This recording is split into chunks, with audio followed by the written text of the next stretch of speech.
सो बिस्मिल्लाहिर्रहमानिर्रहीम। सबसे पहली बात बच्चे ये है कि आज का जो टॉपिक है जो पहले मैं डिस्कस करने लगा हूँ that is anterior abdominal wall.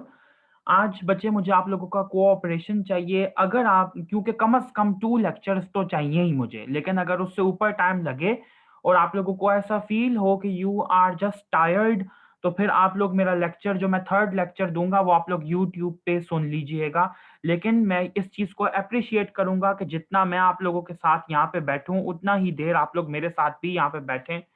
हालांकि देखें, मैं 36 आवर्स की ड्यूटी खुद करके आया हूँ, but I have just taught final year और साथ ही मैंने आप लोगों का लेक्चर अब शुरू कर दिया है। तो your cooperation, your sitting, your hearing, your listening would be really appreciated. Okay, बिस्मिल्लाहिर्रहमानिर्रहीम। बच्चे, मैंने आप लोगों को पहले भी ये कॉन्सेप्ट दिया था, आज दोबारा उसी कॉन्सेप्ट के तहत मैं बात करूंगा कि आपने इमेजिन करना है कि एब्डोमेन की बेसिकली कुछ साइड्स हैं। क्या क्या साइड्स हैं? जैसे ये एंटीरियर वॉल है, पीछे पोस्टीरियर, साइडों पे लेटरल वॉल, ऊपर की तरफ कवर करने के लिए डायफ्राम है, और नीचे इट्स एन ओपन कैविटी कि जहाँ पे पेल्विस जो है उसके अंदर ये एब्डोमेन जो है वो इन कांटेक्ट आ रहा है पेल्विस के साथ। ठीक है, तो जो आज हमारी एंटीरियर वॉल है पहले मैं उसको डिस्कस करूंगा। सबसे पहले बच्चे आप लोग ये देखें कि जब भी हम लोग एंटीरियर वॉल की बात करते हैं तो आप ये इमेजिन कीजिए कि ये आपका रिब केज है। ठीक है, रिब केज के नीचे बच्चे आपका एब्डोमेन जो है वो ऐसे करके प्रेजेंट है, दरमियान में आपकी अम्बिलिकस प्रेजेंट है। मैंने आप लोगों को एब्डोमेन के जो बेसिक क्वाड्रेंट्स थे वो स्टडी करवाए थे उस दिन, कि there are basically 9 abdominal quadrants. ठीक है, ये मैं अम्बिलिकस को थोड़ा ऊपर करके बनाता हूं ताकि आप लोगों को एब्डोमिनल क्वाड्रेंट्स एक दफा दोबारा रिवाइज करवा दूं। सबसे पहली बात मैंने ये की थी कि इमेजिन कीजिए कि यहाँ ऊपर की तरफ आपकी क्लेविकल्स प्रेजेंट हैं। ठीक हो गया। नंबर 2 कि एसोफेगस नीचे आके यहाँ पे टर्मिनेट कर रहा है स्टमक में, और ये स्टमक का एंड है जिसको हम लोग कहते हैं पाइलोरस। ठीक है, तो पाइलोरस के लेवल पे एक प्लेन पास करता है that is actually known as transpyloric plane. ठीक हो गया। नंबर 2, आपको ये क्लियर होना चाहिए कि यहाँ पे आपकी आइलिक बोन है, और आइलिक बोन का हाईएस्ट पॉइंट है जो कि होता है आइलिक ट्यूबरोसिटी के लेवल पे। यहां से जो प्लेन पास कर रहा है that is actually known as trans tubercular plane. अब ये इस इन दो प्लेन्स ने डिवाइड कर दिया एब्डोमेन को हॉरिजॉन्टली। ठीक है, दूसरी चीज अब आप लोग ये देखें कि क्लेविकल के मिड क्लेविकुलर पॉइंट से एक लाइन पास करती है राइट साइड पे और एक साइड पे लेफ्ट साइड पे।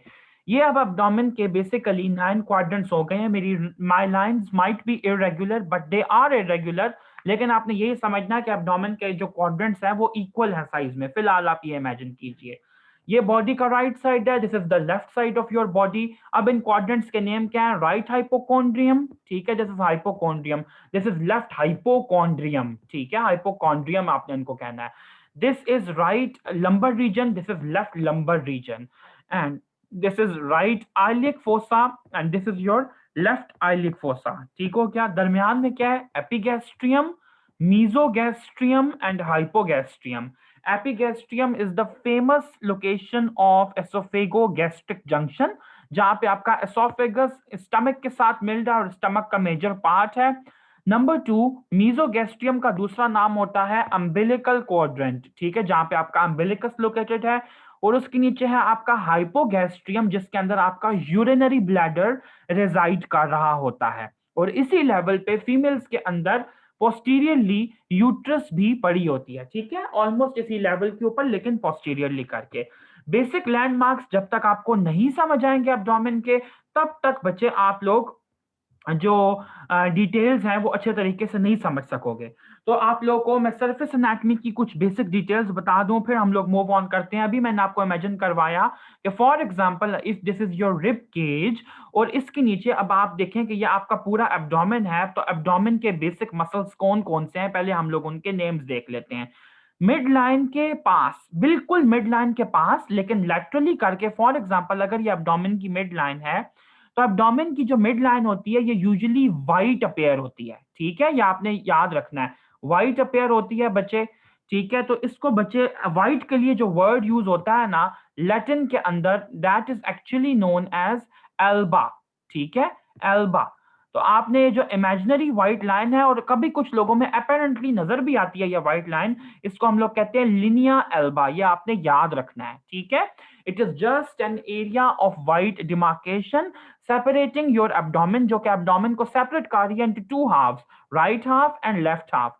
इसी लाइन के इर्द गिर्द और इसके नीचे, बेसिकली आपकी स्किन के नीचे एब्डोमेन के मिड लाइन मसल्स मौजूद हैं, जिनको हम लोग कहते हैं कि किसी बंदे ने पैक्स बना लिए हैं या एब्स बना लिए हैं। They are actually known as your rectus abdominis. ठीक हो गया, रेक्टस एब्डोमिनस, इसको आप लोग नोट कर लीजिए, रेक्टस एब्डोमिनस मसल्स हैं।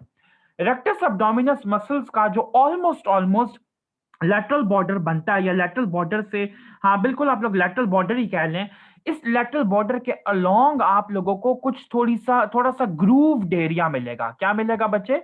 Grooved area. ठीक है, यहाँ पे जिधर मैं ऑरेंज लाइन शो कर रहा हूं, इस वाली लिनिया को हम लोग क्या कहते हैं बच्चे? लिनिया, नोट कर लीजिए इसको, ये इंपॉर्टेंट बातें हैं, लिनिया सेमिल्यूनेरिस। ठीक हो गया, सेमिल्यूनेरिस। अब मजे की बात यह है कि मैंने यहाँ पे स्ट्रेट लाइन शो किया, लेकिन एक्चुअली ये स्ट्रेट लाइन नहीं होती, ये थोड़ी सी सेमिल्यूनर होती है, ऐसे करके ऐसे करके। ठीक है, तो इसलिए हम लोग इसको लिनिया सेमिल्यूनेरिस कहते हैं। आपके दो मसल्स हैं मिड लाइन के पास, एक राइट साइड का और एक लेफ्ट साइड का, रेक्टस एब्डोमिनस। मैं इनको ऐसे करके शो कर रहा हूं। ठीक हो गया। उसके बाद बच्चे आपको यह पता होना चाहिए कि एब्डोमेन की एंटीरियर वॉल जो है, यानी कि ये पूरी एंटीरियर वॉल है ना, इसी के साथ हम लोग लैटरल वॉल को भी स्टडी करते हैं। बेसिकली एब्डोमेन को हम लोग एंट्रोलैटरली स्टडी करते हैं, एंट्रोलैटरल वॉल कहते हैं। इस एंट्रोलैटरल वॉल के ऊपर तीन मेन कवरिंग मसल्स हैं। कौन कौन से हैं वो बच्चे? उन पे जाने से पहले एक और इंपॉर्टेंट कॉन्सेप्ट क्लियर कर दूं, जिसकी डिटेल मैं आगे जाके अभी आपको पढ़ाता हूं। लेकिन आप लोग एक चीज देखें कि बेसिकली बच्चे, जो आपका रेक्टस एब्डोमिनस मसल है, अगर मैं आपको इसका यहाँ पे इस लेवल पे कट सेक्शन दिखाऊं, ठीक है, तो ये कुछ ऐसे बनेगा कि ये आपका रेक्टस एब्डोमिनस राइट साइड का, ये रेक्टस एब्डोमिनस लेफ्ट साइड का, ये इनको बेसिकली ये सैंडविच्ड होते हैं बिटवीन सम शीट्स। ठीक है, इन शीट्स को हम क्या कहते हैं? रेक्टस शीट कहते हैं। ठीक है, रेक्टस शीट की डिफरेंट लेयर्स होती हैं, एंटीरियर लेयर होती है और पोस्टीरियर लेयर्स होती हैं। ये बात आपको ये क्लियर होनी चाहिए कि ये जो बेसिकली शीट्स हैं, आप लोग जनरल एनाटॉमी में डिफरेंट टर्म्स पढ़ के आए होंगे कि जैसे सुपरफिशियल फेशिया होता है, डीप फेशिया होता है, वैसे ही बिल्कुल टेंडनस शीट्स होती हैं। ये टेंडनस ना भी कह लें आप लोग, बिल्कुल मेम्ब्रेनस शीट्स कह लें, जो कि मसल्स को प्रोटेक्ट करती हैं। तो ये जो शीट्स होती हैं, ये रेक्टस एब्डोमिनस मसल के इर्द गिर्द होती हैं और एब्डोमेन को कवरेज प्रोवाइड करती हैं, एब्डोमेन को स्ट्रेंथ प्रोवाइड करती हैं, एब्डोमेन को टोन प्रोवाइड करती हैं, एब्डोमिनल मसल्स को। ठीक हो गया। दूसरी इंपॉर्टेंट बात आपको यह पता होनी चाहिए कि अम्बिलिकस से नीचे, ये आपका फॉर एग्जांपल प्यूबिक सिम्फिसिस है और ये ऊपर आपका अम्बिलिकस है। अम्बिलिकस और प्यूबिक सिम्फिसिस के बीच में ऑलमोस्ट मिड लाइन पे, इस लेवल पे, ये जो रेक्टस शीट की, ये देखिए रेक्टस शीट की ना डिफरेंट लेयर्स हम कहते हैं, ये एंटीरियर लेयर है, ये पोस्टीरियर लेयर है। तो जो पोस्टीरियर लेयर होती है बच्चे, पीछे करके, ये मिड पॉइंट जो होता है अम्बिलिकस और प्यूबिक सिम्फिसिस के बीच में, इस लेवल पे पोस्टीरियर रेक्टस शीट जो होती है वो खत्म हो जाती है, यहाँ पे आके बच्चे वो टर्मिनेट हो जाती है। ये बात आपने याद रखनी है। मैं दोबारा रिपीट कर रहा हूं, रेक्टस एब्डोमिनस मसल को जो रेक्टस शीट कवर कर रही है एंटीरियरली और पोस्टीरियरली, उसमें से जो पोस्टीरियर लेयर है वो अम्बिलिकस और प्यूबिक सिम्फिसिस के बीच में मिड लेवल पे आके डेफिशिएंट हो जाती है, खत्म हो जाती है। तो यहां पे जो एक डिमार्केशन बनती है, इस लिनिया को हम लोग क्या कहते हैं बच्चे? लिनिया सेमी सर्क्युलरिस। ठीक हो गया, लिनिया सेमी सर्कुलरिस। अब आपको मैंने तीन लिनिया करवाई हैं इकट्ठी, इसलिए ताकि आप लोगों की कंपैरेटिव स्टडी हो जाए और आप लोग बार बार कंफ्यूज ना करें। Linea alba, the white mid line of your abdomen that is present on the skin. Linea semilunaris, that is the lateral margin of rectus abdominis which is grooved, and linea semicircularis, the posterior layer of rectus sheath which is deficient midway between umbilicus and pubic symphysis, forms a demarcation known as linea semicircularis. अब मैंने आपको midline की कुछ important बातें बता दी। Next अगर हम लोग आगे मूव ऑन करें तो आप लोग ये देखें बच्चे कि एंट्रोलैटरल एब्डोमेन के ऊपर तीन इंपॉर्टेंट मसल्स प्रेजेंट होते हैं, जिनको मैं रेड कलर में शो करूंगा कि यहाँ पे जो एक्सटर्नली सबसे इंपॉर्टेंट मसल प्रेजेंट होता है, that is actually known as outer most muscle, external oblique muscle. ठीक है, external oblique. External oblique muscle के नीचे, ये फॉर एग्जांपल एक्सटर्नल ओब्लीक है, तो इसके नीचे करके एक और मसल प्रेजेंट होता है, that is known as internal oblique muscle. और इंटरनल ऑब्लिक मसल के नीचे जो मसल एक और प्रेजेंट होता है, that is known as transversus abdominis. ठीक है, ट्रांसवर्सस एब्डोमिनस। आप लोगों ने परेशान बिल्कुल भी नहीं होना, हर मसल की डिटेल अभी हम लोग थोड़ी देर में करने लगे हैं इंशाल्लाह। External oblique outermost, then internal oblique and then transversus abdominis. इसके बाद बच्चे आपने याद रखना है कि थोड़ी सी एक्स्ट्रा पेरिटोनियल कनेक्टिव टिश्यू आता है, ठीक है। बेसिकली एक स्पेस आती है, ये बात आप लोगों ने याद रखनी है। कौन सी स्पेस आती है इसके बाद? एक पोटेंशियल मैं आप लोगों को जरा दोबारा ड्रॉ करके बताता हूं ताकि बिल्कुल क्लियर हो जाए। अगर हम लोग क्रॉस सेक्शन को देखें, फॉर एग्जांपल यहाँ पे रेक्टस मसल्स पड़े हैं, पीछे बचे यहाँ आपके वर्टिब्री पड़े हुए हैं, ठीक है, ऐसे करके मैं शो कर रहा हूँ। और यहाँ पे आपका एक्सटर्नल ऑब्लिक मसल है, दोनों साइडों पे ये एक्सटर्नल ऑब्लिक हो गया। उसके अंदर इन इन ऑरेंज कलर के अंदर मैं शो कर रहा हूँ इंटरनल ऑब्लिक मसल। फिर उसके अंदर बच्चे होता है ट्रांसवर्सस एब्डोमिनस मसल, ये मैंने यहाँ पे ऐसे करके शो किया। अब इसके बाद बच्चे यहाँ पे एक पोटेंशियल स्पेस आती है ऐसे करके, ये आप लोगों ने याद रखनी है ऐसे, जिसको इसकी बेसिकली स्पेस की कोई लाइनिंग नहीं होती, कोई इसको सरफेस लाइन नहीं कर रही, लेकिन मैंने आपको शो करने के लिए इसको एक कलर में शो किया है। इस स्पेस को हम लोग कहते हैं एक्स्ट्रा पेरिटोनियल स्पेस, ठीक है, यानी कि पेरिटोनियम के बाहर की स्पेस। इस स्पेस के बाद जो आपके पास लेयर आती है सबसे पहली, that is actually known as parietal peritoneum, ठीक है। और पेराइटल पेरिटोनियम के बाद जो आपकी स्पेस आती है that is known as peritoneal cavity. और इसके बाद जो आपकी लेयर आती है that is actually known as your visceral peritoneum. तो आपको मैंने पूरा बता दिया कि अंदर से बाहर जाते हुए कौन कौन सी लेयर्स और स्पेस को आप लोग एनकाउंटर करेंगे। ठीक हो गया, ये बेसिक कॉन्सेप्ट समझना बहुत जरूरी है।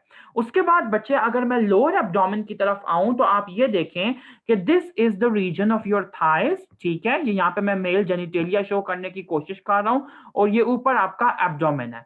दोबारा याद रखिएगा कि यहाँ पे आपका प्यूबिक सिम्फिसिस प्रेजेंट है और इसके ऊपर बच्चे यहाँ पे ऊपर करके शो कर रहा हूं कि ये इमेजिनरी अम्बिलिकस प्रेजेंट है। अब एक बात आपको और यहाँ पे याद दिलानी है, फर्स्ट ईयर का कॉन्सेप्ट, कि यहाँ पे बच्चे आपकी आईलिड क्रेस्ट प्रेजेंट है, ठीक हो गया। और यहाँ पे बच्चे जो मैंने आपको प्यूबिक सिम्फिसिस शो करने की कोशिश की है, तो प्यूबिक सिम्फिसिस के ऊपर थोड़ा सा लैटरल करके ये बेसिकली दोनों पॉइंट्स आपस में मर्ज कर रहे होते हैं, आपके होते हैं प्यूबिक ट्यूबरकल्स, जिनको मैं पीटी लेबल कर रहा हूँ। आईलिड क्रेस्ट के ऊपर बच्चे आपका पॉइंट होता है that is actually known as ASIS, anterior superior iliac spine. Anterior superior iliac spine से लेकर प्यूबिक ट्यूबरकल के बीच में एक लिगामेंट स्ट्रेच करती है, that is actually known as Poupart's ligament, ठीक है। पोपार्ट्स लिगामेंट जो है बच्चे, it is actually known as inguinal ligament. और आपने एक बात कभी भी नहीं भूलनी मेरी बताई हुई, ये आपके प्रोफ का एमसीक्यू है, सबसे इंपॉर्टेंट एमसीक्यू है बच्चे आपका, कि जो आपकी पोपार्ट्स लिगामेंट होती है ये किस चीज से बनी होती है, what is it actually made up of. तो आपने याद रखना है कि एक्सटर्नल ओब्लिक मसल का जो एपोन्यूरोसिस होता है, ये उसका लोअर एंड होता है, ये उसका मॉडिफाइड पार्ट होता है। अगर आपको ये चीज क्लियर नहीं हो रही तो एक दफा आप लोग यहाँ पे देखेंगे, इंशाल्लाह क्लियर हो जाएगी। फॉर एग्जाम्पल, अगर ये पूरे का पूरा एक्सटर्नल ओब्लिक मसल है तो इसका जो एपोन्यूरोसिस होगा वो ये होगा। मैं मसल शो करने के लिए इसके ऊपर फाइबर्स शो कर देता हूं। What is an aponeurosis? Aponeurosis basically हम लोग कहते हैं फ्लैटेंड टेंडिनस शीट को, ठीक है, फ्लैटेंड टेंडिनस शीट को, फ्लैटेंड पार्ट हो जो कि टेंडन बेसिकली कॉर्ड लाइक होता है ना, एक ऐसे धागे की तरह की कॉर्ड लाइक स्ट्रिप होती है, लेकिन एपोन्यूरोसिस फ्लैटेंड शीट को कहते हैं हम लोग, जिसके अंदर टेंडनस प्रॉपर्टी होती है, जिसके थ्रू मसल इंसर्ट होता है। तो ये एक्सटर्नल ऑब्लिक मसल मैंने शो किया। अब आप ये देखें कि नीचे की तरफ मैंने आके शो किया, ये एपोन्यूरोसिस है, ठीक है। इसको मैं ऐसे डॉटेड शो कर रहा हूं, ये पूरा इसका टेंडनस जो है part, this is actually aponeurosis. Aponeurosis का बच्चे जो लोअर पार्ट है वो कहाँ है? वो ये है। वो जो लोअर पार्ट होता है वो ऐसे रोल होता है अपने ऊपर और एक थिक लिगामेंटस स्ट्रक्चर बनाता है। ये जो लोअर पार्ट है, ये जो रोल हुआ है, this is actually known as inguinal ligament और the Poupart's ligament.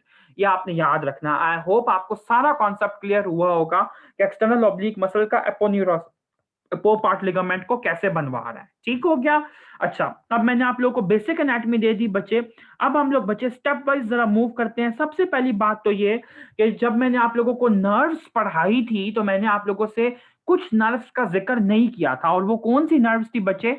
They were basically the nerves of thoracic region which are contributing towards your abdominal wall की सप्लाई में कंट्रीब्यूट कर रही हैं। ठीक है, तो सबसे पहले आप ये देखें कि फॉर एग्जांपल अगर ये कोस्टल मार्जिन है, यहाँ पे आपका ज़ीफॉइड प्रोसेस है, यहाँ पे बच्चे आपका अम्बिलिकस है।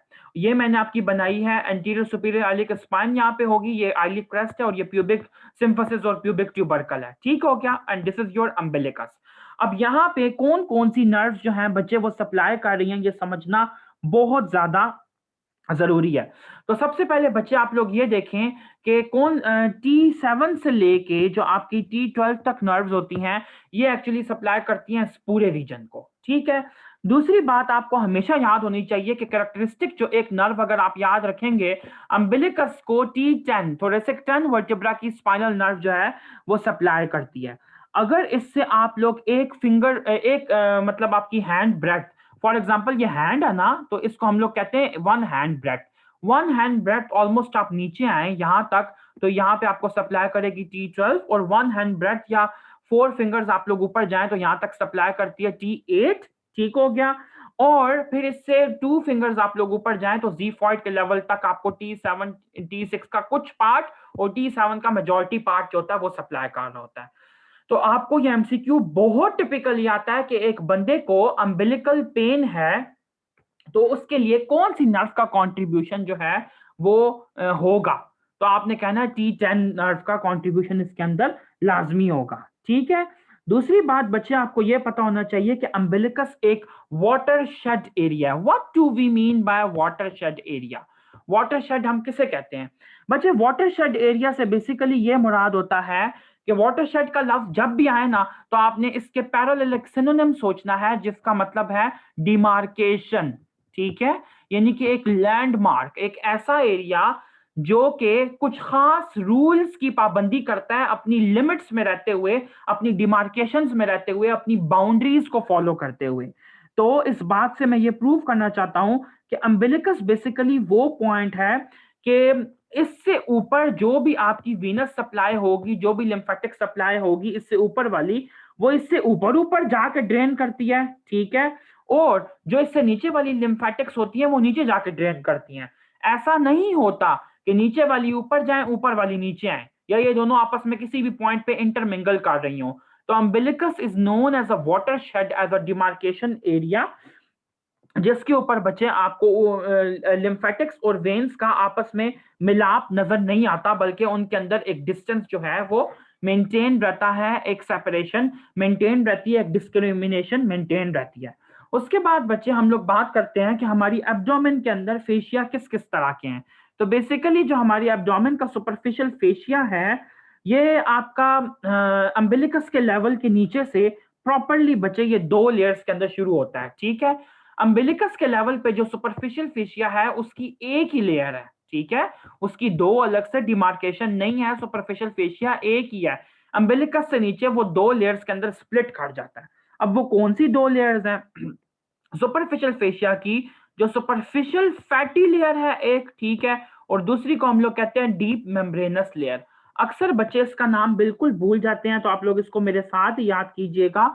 जो फैटी लेयर है बच्चे, इसको हम लोग कहते हैं layer of camper, camper fascia. ठीक है, कैंपर्स लेयर। और जो डीप मेम्ब्रेनस लेयर है इसको हम लोग कहते हैं स्कारपास लेयर। ठीक है, या स्कारपास मेम्ब्रेन, आपने इसको याद रखना है। ठीक हो गया, अगर हम लोग अल्फाबेटिकल ऑर्डर में चले ABCD, तो C पहले आता है और S बाद में आता है।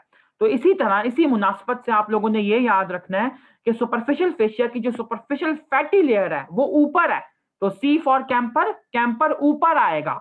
और जो आपकी डीप मेम्ब्रेनस लेयर है वो फैटी लेयर के बाद आती है, और अल्फाबेटिकल ऑर्डर में S भी बाद में आता है, तो स्कारपा की जो लेयर है वो बाद में आएगी। ठीक है, इससे ज्यादा अच्छा तरीका नहीं है, इसको आप ऐसे ही याद रखेंगे, बड़ा आपको काम आएगा, क्योंकि बच्चों को एन वक्त पे ये बिल्कुल मिक्स हो जाता है, आप लोगों ने इसको मिक्स नहीं करना। ठीक हो गया, अच्छा जी। उसके बाद बच्चे आपको ये वाली बात पता होनी चाहिए एक और, कि अगर हम लोग पीनस के अंदर जाएं, पीनस, क्योंकि आप जब नीचे जाएंगे अम्बिलिकस से नीचे, प्यूबिक सिम्पल्स से नीचे, तो you will go into पीनस।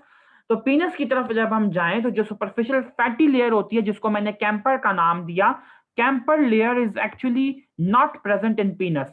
Penile tissue has no fatty component. Please remember this thing. पीनस के अंदर किसी किस्म का कोई फैटी कंपोनेंट नहीं पाया जाता। रादर फैटी लेयर के बजाय वहां पे एक और मस्कुलर मसल प्रेजेंट होता है, that is actually known as dartos muscle. ठीक हो गया। और इसी के फेशिया को हम लोग डार्टस फेशिया, डार्टस मसल एक ही सिमिलर मीनिंग में लेते हैं। उसके बाद बच्चे एक और चीज आपको क्लियर होनी चाहिए, मैंने चूंकि पीनस की बात की तो actually I was talking about your perineal area.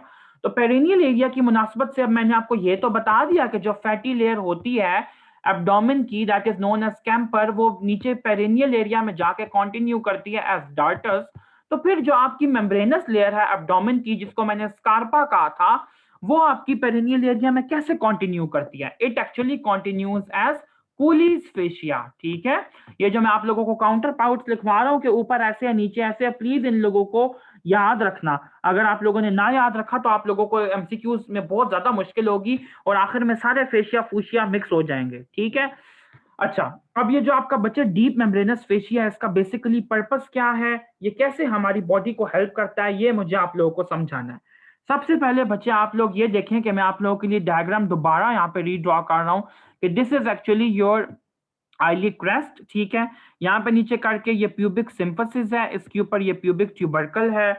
ठीक है। और अभी मैं इतना ही शो करता हूँ, फिर मैं आप लोगों को शो करता हूँ कि जो आपकी डीप मेम्ब्रेनस लेयर थी एब्डोमेन की और पेरिनियम की, जिसको हम लोगों ने कूलिस फेशिया कहा है, ये क्या करती है, इसकी अटैचमेंट कहाँ पे होती है? तो सबसे पहले इसकी अटैचमेंट होती है होल्डन्स ग्लैंड के ऊपर। और होल्डन्स ग्लैंड बच्चे बेसिकली हम लोग किसको कह रहे हैं कि प्यूबिक ट्यूबरकल से लैटरली 8 सेंटीमीटर तक यहाँ पे एक लाइन गुजरती है इमेजिनरी, जिसको हम लोग कहते हैं होल्डन्स लाइन। ठीक है।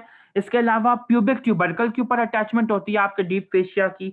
इसके अलावा बच्चे बॉडी ऑफ प्यूबिस पे अटैचमेंट होती है। ठीक है। प्यूबिक आर्च पे होती है, प्यूबिक आर्च फॉर एग्जांपल आप देखें कि ये ऐसे करके है, इसके ऊपर अटैचमेंट होती है। साथ ही साथ बच्चे जो पोस्टीरियर बॉर्डर है पेरिनियल मेम्ब्रेन का, उस पे पोस्टीरियर बॉर्डर पेरिनियल मेम्ब्रेन का क्या होता है, ये अभी आपको नहीं समझ आने वाला जब तक मैं आपको पेरिनियम नहीं पढ़ाऊंगा, इसलिए परेशान होने की कोई जरूरत नहीं है। तो बेसिक बात बताने का यहाँ पे बच्चे पर्पस ये था, एक सेकंड जी, बच्चे बेसिक बात यहाँ पे बताने का पर्पस ये था कि जो आपकी डीप लेयर होती है एब्डोमेन के फेशिया की, सुपरफिशियल फेशिया की, और जो कूलिस फेशिया आपका, इनकी अटैचमेंट ये है कि प्यूबिक ट्यूबरकल से 8 सेंटीमीटर लैटरल इनकी अटैचमेंट होती है। ठीक है। उसके बाद प्यूबिक ट्यूबरकल पे यहाँ के अटैच होते हैं, फिर प्यूबिस की बॉडी पे और उसके रेमस वगैरह पे। ये उनकी बेसिक अटैचमेंट है, ये आपको आनी चाहिए, ये आपसे एग्जाम में सुनी जा सकती है, बल्कि बहुत कॉमनली सुनी जाती है। ठीक हो गया। दूसरी बात आपको यह पता होना चाहिए कि ऑलमोस्ट ऑलमोस्ट मिड लाइन के अंदर, मीडियन प्लेन के अंदर, जो आपका यही वाला डीप फेशिया है, ये एक थिक लिगामेंटस स्ट्रक्चर देता है। ठीक है। ऐसे इसकी थिकनिंग बनती है, जिसको हम लोग बच्चे क्या कहते हैं, सस्पेंसरी लिगामेंट ऑफ पीनस या क्लाइटोरस, सस्पेंसरी लिगामेंट और एक फंडीफॉर्म लिगामेंट ऑफ पीनस और क्लाइटोरस। ठीक है। यानी कि पीनस और क्लाइटोरस की जो लिगामेंटस स्ट्रक्चर है वो स्कारपा फेशिया या कूलिस फेशिया से डिराइव हो रहा है। परेशान होने की बिल्कुल भी जरूरत नहीं है। अगर आपको भी ये नहीं समझ आ रहा कि पीनस या क्लाइटोरस की ये लिगामेंट क्या है, डोंट वरी, हम लोग जब वो चैप्टर पढ़ेंगे तो हम लोग उसके अंदर डिटेल में देखेंगे। अभी सिर्फ आप लोगों से बेसिक बेसिक आप लोगों को इंट्रो दे रहा हूं, ताकि आप लोगों ने कम से कम इन चीजों के नाम सुने हो। अगर नाम भी नहीं सुने होंगे फिर तो आप लोगों को बहुत मुश्किल हो जाएगी ना, फिर हम लोग आगे चीजों को अच्छे तरीके से नहीं रिवाइज कर पाएंगे। एक और चीज यहाँ पे मैं हाईलाइट करता चलूं बच्चे, जितनी भी आपकी क्यूटेनियस आर्टरीज हैं और क्यूटेनियस नर्व्स हैं, वो मैं आप लोगों को नहीं पढ़ाऊंगा, क्योंकि उनका ताल्लुक बेसिकली लोअर लिम्ब से भी है, लोअर लिम्ब की नर्व से भी है। वो आप लोग खुद इजीली रीड कर सकते हैं। ठीक है। और काफी ज्यादा इजी है वो, बल्कि क्यूटेनियस नर्व्स स्टार्ट में मैंने आपको थोड़ी सी बताई है, बाकी आप लोग इसको खुद रीड करेंगे। This topic is too simple. जो चीज यहाँ पे टफ लग रही है मुझे आप लोगों के लेवल के लिए, that is external oblique muscle और इंटरनल ऑब्लिक और ट्रांसवर्स एब्डोमिनस, इनकी अटैचमेंट सुनना बहुत ज्यादा इंपॉर्टेंट है। ठीक है। तो पहला मसल जो हम लोग डिस्कस करने लगे और उसके स्पेसिफिक फीचर्स ऑरिजिन इंसर्शन के साथ, that is external oblique muscle. External oblique muscle को समझने के लिए आप लोग ये देखेंगे कि for example this is your rib cage, जिसके अंदर ये डिफरेंट रिब्स जो हैं बच्चे ये रन कर रही हैं। ठीक है। ऐसे करके पीछे की तरफ पोस्टीरियरली जा रही हैं, लैटरली जा रही हैं, ये आप लोगों ने रिब केज को ऐसे समझना है। उसके बाद बच्चे आप ये देखें कि यहाँ पे पूरे का पूरा जो स्ट्रक्चर प्रेजेंट है, that is actually known as your iliac crest. यहाँ पे आपके एब्डोमेन की मिड लाइन है, दिस इज योर अम्बिलिकस, और यहाँ पे नीचे आपका प्यूबिक सिम्फसिस है। इन चार बेसिक स्ट्रक्चर्स को मद्देनजर रखते हुए मैं आप लोगों को अटैचमेंट्स कराने लगा हूं। तो सबसे पहले है बच्चे एक्सटर्नल ऑब्लिक मसल का ओरिजिन। एक्सटर्नल ऑब्लिक मसल जो है बच्चे ये लोअर 8 रिब से, यानी कि रिब नंबर 12 से लेके रिब नंबर 5 तक रिब नंबर 12 से लेके रिब नंबर 5 ये लोअर रिब्स बनती हैं, इनसे ये अराइज करता है और जो इसके फाइबर्स होते हैं वो डाउनवर्ड्स, फॉरवर्ड्स और मीडियली पास करते हैं। तो मैं कैसे शो करूंगा? Downwards, forwards and medially. ये आपका पूरे का पूरा एक्सटर्नल ऑब्लिक मसल के मैंने फाइबर शो करने की कोशिश की है। बच्चे इन जितने ये जो 3 मैं मसल्स आपको बता रहा हूं, इनके फाइबर्स आपकी टिप पे होने चाहिए। इनके फाइबर्स से रिलेटेड इतने एमसीक्यू आते हैं, इतने एमसीक्यू आते हैं, I can not emphasize it more. Downwards, forwards and medially. तो देखो नीचे भी जा रही है, आगे की तरफ भी जा रही है और मीडियली भी जा रही है, मिड लाइन की तरफ जा रही है ना, this is mid line of your abdomen. अच्छा, अब इसकी इंसर्शन क्या है? कहता है मेजॉरिटी जो फाइबर्स होते हैं वो एक एपोन्यूरोसिस की फॉर्म में इंसर्ट होते हैं, ज़ीफाइड प्रोसेस से लेके प्यूबिक सिंफिसिस तक।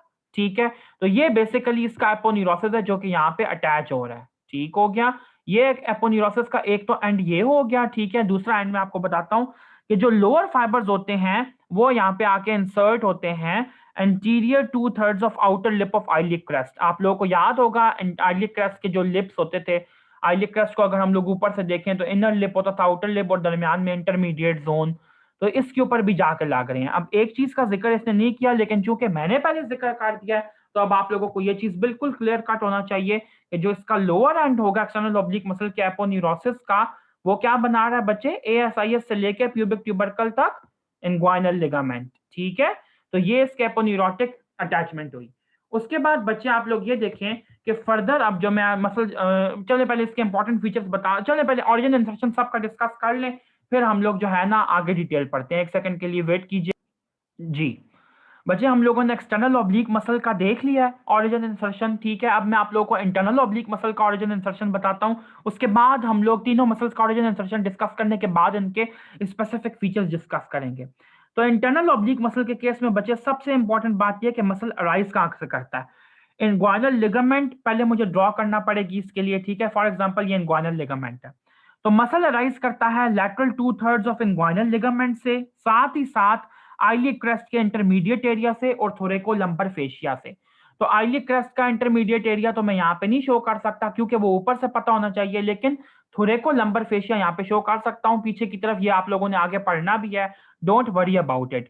तो ये बच्चे अब आपका मैं शो कर रहा हूँ थोरेको लंबर फेशिया। ठीक है, साथ ही मैं इंसर्शन भी बता देता हूँ। इंसर्शन बच्चे इसकी जो है वो हो रही है अपर 3 और 4 रिब्स के ऊपर। ठीक है, और साथ ही साथ जो ग्रेटर पार्ट है मसल का वो इंसर्ट हो रहा है in the form of an aponeurosis into the costal cartilages. ठीक है, और जो इसका एपोन्यूरोसिस है वो मिड लाइन के अंदर भी अटैच हो रहा है। अब देखो मैं आप लोगों को क्या क्या शो कर रहा हूँ। सबसे पहले ये कि मसल जो है वो इंग्वाइनल लिगामेंट के लैटरल 2/3 से अराइज करेगा, साथ ही साथ intermediate area of eyelid crest और थोरेको लंबर फेशिया, इन सब से मसल ने अराइज किया। अब ये जाके कहां पे लग रहा है जरा गौर से देखना। लोअर जो 2/3 है रिब्स का, लोअर जो लोअर जो 3-4 रिब्स हैं उनके ऊपर बच्चे इसकी अटैचमेंट है। ठीक हो गया।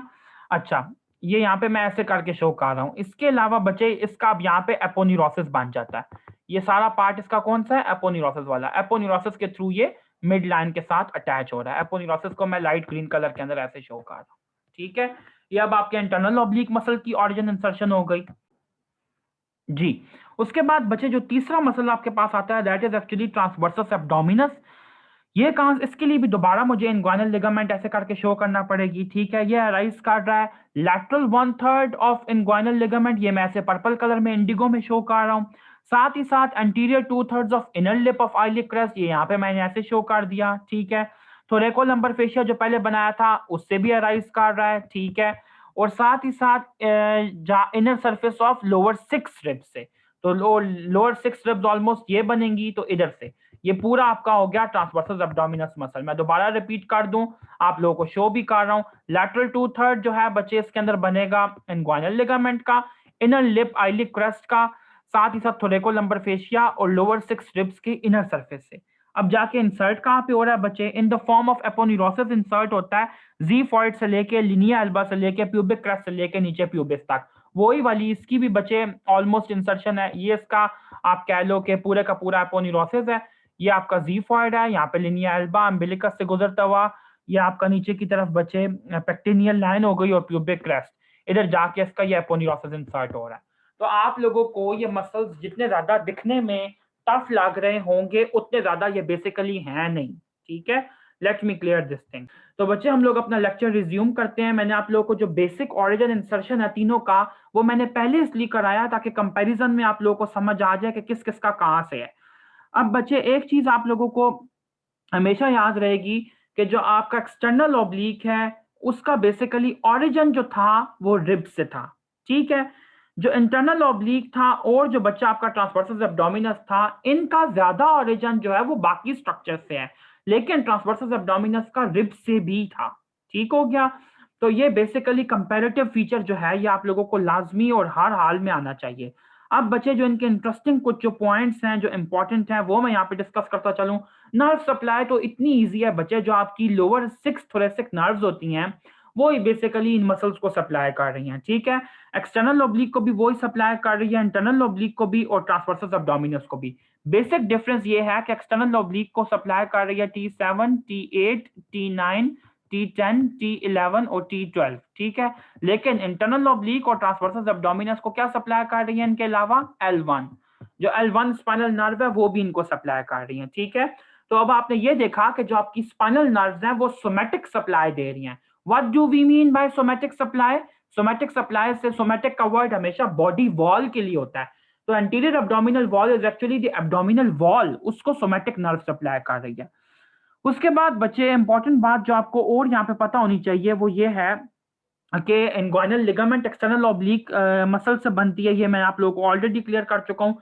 दूसरी इंपॉर्टेंट चीज जो आपको यहाँ पे पता होनी चाहिए वो ये है कि प्यूबिक क्रेस्ट से ऊपर एक्सटर्नल ऑब्लिक मसल के अंदर एक अपर्चर होता है, एक ओपनिंग होती है, that is actually known as superficial inguinal ring, ठीक हो गया। ये मैं आप लोगों को यहाँ पे बिल्कुल क्लियर कर दूं। ये देखें कि फॉर एग्जाम्पल अगर ये पूरा एक्सटर्नल ऑब्लिक मसल है ये सारा करके, तो इसके अंदर यहाँ पे ऐसे करके एक ट्रायंगुलर डेफिशिएंट एरिया होता है। इस ट्रायंगुलर डेफिशिएंट एरिया को हम लोग क्या कहते हैं? ये देखो, ये मैं इसको डिमार्केट कर रहा हूं, ये इसको हम क्या कहते हैं? Superficial inguinal ring. ये आपने याद रखना है, ठीक है। उसके बाद बचे जो इंटरनल ऑब्लिक मसल है, इसके मुतालिक भी आपको इंपॉर्टेंट बात ये पता होना चाहिए कि इसका बहुत इंपॉर्टेंट कंट्रीब्यूशन है इसके खास तौर पे एपोन्यूरोसिस का रेक्टस शीथ को बनवाने के अंदर। रेक्टस शीथ की फॉर्मेशन में आपको अभी नहीं बता रहा, अभी थोड़ी देर बाद हम लोग आगे डिटेल में पढ़ते हैं तो फिर मैं आप लोगों को बताता हूँ। हाँ, ये चीज जो यहाँ पे आप लोग की बुक्स में भी मेंशन्ड है, सेमी लिनिया सेमी सर्कुलरिस, जो कि सेमी सर्कुलर फोल्ड होती है या जिसको हम लोग कहते हैं फोल्ड ऑफ डगलस। इसका मैं ऑलरेडी आप लोगों को बता चुका हूं कि जो पोस्टीरियर लेयर होती है रेक्टस शीथ की वो डेफिशिएंट होती है Midway between your pubic symphysis and umbilicus. तो वहां पे एक डिमार्केशन बनाती है जिसको हम लोग लिनिया सेमी सर्कुलरिस कहते हैं।